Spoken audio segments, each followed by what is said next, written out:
It was a Friday evening, the kind of night that should have been calm, familiar, maybe even romantic. But something in the air felt off from the moment I walked through the door.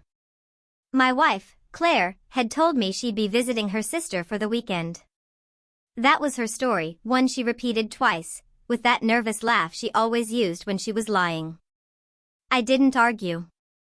I just said, "Drive safe," kissed her cheek, and watched her leave in her red coat, the one I'd bought her for our anniversary. But I never really believed she was going to her sister's.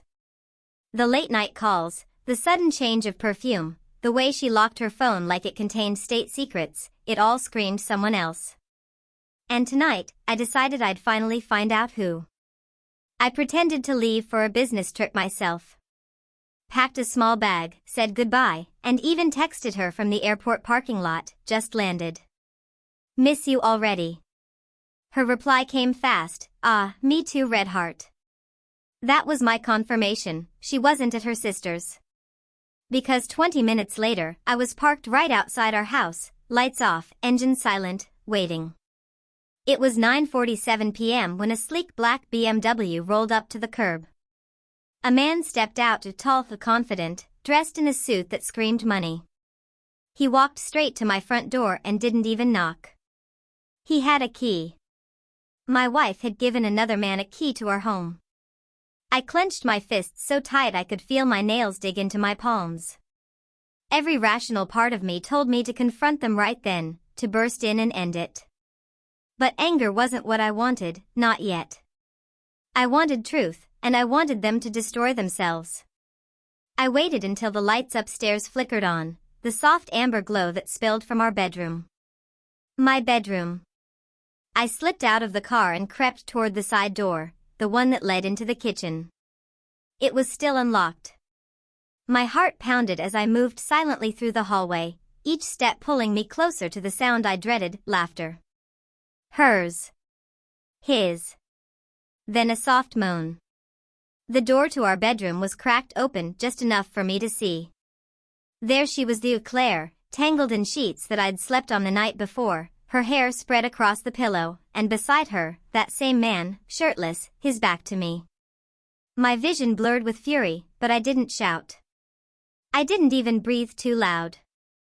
Instead, I took out my phone and recorded a few seconds, her face, her voice, his hands on her. Then, calmly, I stepped back into the hallway and dialed a number from my contacts, Melissa. His wife. We'd met at a company party months ago. She was kind, polite, and completely unaware of what her husband was doing behind her back. I'd saved her number when she'd offered it for couples dinners sometime. Well, tonight, she was getting dinner and a show. When she answered, her tone was cheerful. "Hey, Daniel. What a surprise." I said, low and even, "Melissa, you might want to sit down." She hesitated, confusion in her voice. "Why? Is everything okay?"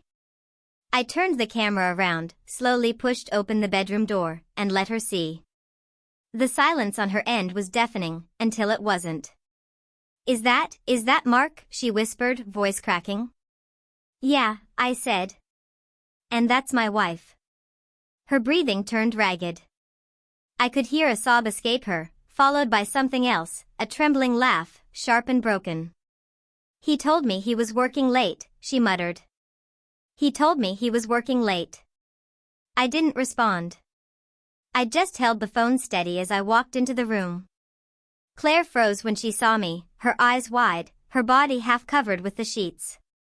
"Daniel, oh my God, this isn't what it looks like," she blurted, the oldest, dumbest lie in the book. Mark jumped out of bed, stammering, "Man, I can explain." But I didn't say a word to either of them. Instead, I turned my phone around so they could see the screen, Melissa's face staring back at them. Mark's expression drained of all color. Claire gasped, realizing what I'd done. Melissa's voice came through, cold and shaking, "You disgusting liar.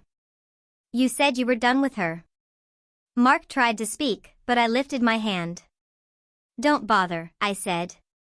"You both wanted to play games in my house, now enjoy the ending." And with that, I panned the camera around one last time, making sure every angle of their guilt was clear, then hung up. Claire scrambled out of bed, clutching the sheet. "Daniel, please, please don't do this. We can fix it." Her words were pathetic, almost laughable. I stared at her, the woman I once loved, and realized she wasn't crying for me, she was crying because she'd been caught. I walked over to my dresser, opened the top drawer, and pulled out my wedding ring. I set it on the nightstand beside her. "You can keep that," I said quietly. "You already threw everything else away." Then I grabbed my suitcase, the same one I'd pretended to take for my trip, and headed for the door. Mark was still stammering apologies behind me. "It was a mistake, man," but I didn't even glance his way. By the time I reached the driveway, Melissa had already texted me, "I'm done with him. Thank you for showing me the truth." I replied, "You deserved to know." We both did. 10 minutes later, she posted a photo online, their wedding picture, with a caption that simply read, "He's all yours now, Claire." The comments section exploded. 2 marriages imploded in one night, all because of one FaceTime call. I drove away, my hands steady, my mind eerily calm. The betrayal still burned, but it didn't own me anymore. I realized something in that moment. Catching them wasn't the end of my heartbreak, it was the start of my freedom.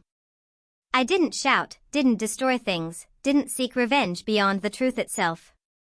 The truth was revenge. Because nothing hits harder than watching your lies burn under the light of your own exposure. Weeks passed.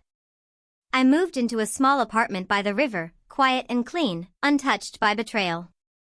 One evening, I received a message from an unknown number, "Melissa again."